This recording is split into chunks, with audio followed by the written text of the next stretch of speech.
ભરતભાઈ છે। હું ધોરણ 6 માં અભ્યાસ કરું છું।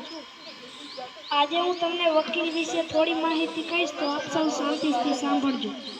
અદાલતમાં અન્ય વ્યક્તિ વતી હાજર રહેવા અને રજૂઆત કરવા અધિકાર ધરાવતી વ્યક્તિ, તેમાં એડવોકેટ, સોલિસિટર અને બેસ્ટીનો પણ સમાવેશ થાય છે। જે વ્યક્તિને સરકારના વકીલ તરીકેની ફરજો બજાવવા માટે રાજ્ય સરકાર દ્વારા નીમવામાં આવી હોય તે સરકારી વકીલ ગણાય છે। વકીલ થવા માટે નિર્ધારિત લાયકો ઉપરાંત વ્યક્તિ પાસે વકીલાત કરવા માટે રાજ્યના વકીલ મંડળ દ્વારા આપેલ સનદ હોવી આવશ્યક છે।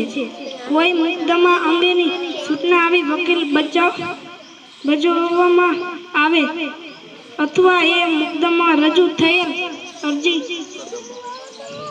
જવાબની નકલ વકીલને આપવામાં આવે તો તે પક્ષકારને મળ્યા તુલ્ય ગણાય છે।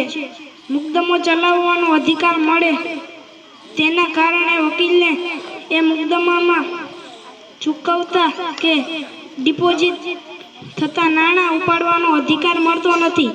એવો અધિકાર ખાસ લખાણ કરી વકીલને આપવો પડે છે।